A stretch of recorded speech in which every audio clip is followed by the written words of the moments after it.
एक भाई ने सुबह सुबह पूछा कि मुनि जी हमारे घर के सामने एक गधा रहता है, सुबह उठते ही उसके दर्शन होते हैं, यह शुभ है या अशुभ? एक भाई ने मुझसे पूछा कि मुनि तरुण सागर जी, मुनि जी मेरे घर के सामने एक कुमार रहता है, मेरे घर के सामने एक कुमार रहता है, कुमार के पास एक गधा है, सुबह उठते ही गधे के दर्शन होते हैं, यह शुभ है या अशुभ? मैंने कहा गधे के लिए तो अशुभ ही है।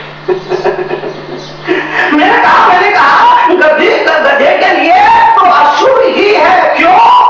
तुम्हें देखने के बाद बेचारे को सारे दिन बोझ ढोना पड़ता है, मार मार खा खा करके उसको बोझ ढोना पड़ता है, तो तुम्हारे लिए गधे के लिए तो दर्शन अशुभ ही है। अब तुम्हारे लिए क्या है वो मुझे नहीं मालूम, वो गधे से पूछना, वो मैं नहीं बता सकता।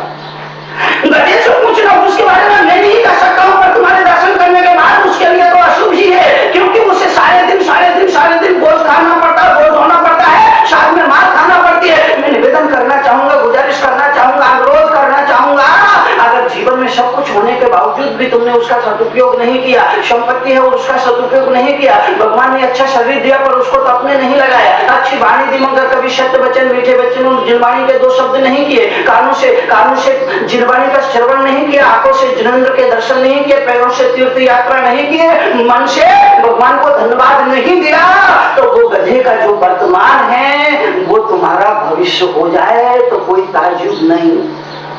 गधे का जो वर्तमान है, गधे का जो वर्तमान है, गधे का जो वर्तमान है, गधे का गधा का वर्तमान तुम्हारा भविष्य बन जाए तो कोई ताज्जुब नहीं, कोई आश्चर्य नहीं, किसी भी तरह से ताज्जुब करने की बात ही नहीं है। और इसीलिए मुझे कहना पड़ता है, इसलिए मैं बार बार कहूंगा, इसलिए मैं बार बार कहता हूँ, हर रोज कहता हूँ कि जो कुछ अर्जित करो धर्म के लिए, समाज के लिए, जरूरतमंद भाइयों के लिए, राष्ट्र के लिए अर्जित किए हुए को विसर्जित करो।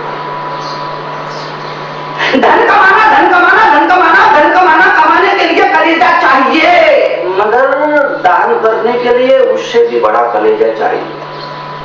बात समझ में आ रही है ना? सिर तो हिला दिया करो। कमाने के लिए कलेजा चाहिए, ये निश्चित ही सच है, ये निश्चित ही पूरा सत्य है, लेकिन मुनि तरुण सागर का ये मतलब आप याद रखिए कि दान करने के लिए उससे भी बड़ा कलेजा चाहिए। बोली और चढ़ावे बोलते समय कुछ नहीं लगता है, पर जब चुकाना होता है तब पता लगता है कि कैसे छूटता है।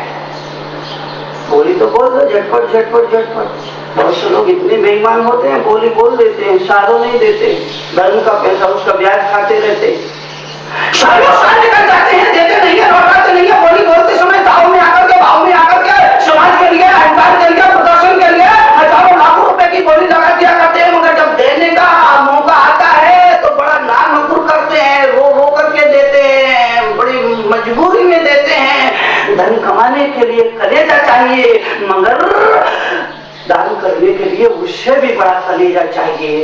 इसलिए भगवान महावीर को कहना पड़ा, श्रावक के दो हाथ है, एक हाथ पूजा के लिए है, सुबह उठ करके अष्टद्रव्य से आप भगवान की पूजा करें, भगवान का प्रक्षालन करें, भगवान का अभिषेक करें, भगवान का दर्शन करके फिर भोजन करें, भगवान का वंदन करने के बाद फिर एक जल की बूंद अपने मुख में डालें, तो शायद आप श्रावक कुछ अर्थों में हो सकते हैं। और अगर इतना भी नहीं कर सके गृहस्थ जीवन में, ना तो इन हाथों से कभी दान दिया और ना इन हाथों से कभी महापुरुष के, किसी संत पुरुष के, किसी मुनि पुरुष के, किसी तीर्थंकर पुरुष की आप पूजा कर सके, तो ये दो हाथ महज वृक्ष पर लटकी हुई दो टहनियां हैं, इससे ज्यादा इनका और कोई मूल्य नहीं है, इनसे ज्यादा इनका और कोई अर्थ नहीं है। तो इतना अगर हम कर सके, इतना हम जी सके, हमारा धर्म सार्थक होगा, हमारा जीवन सार्थक होगा।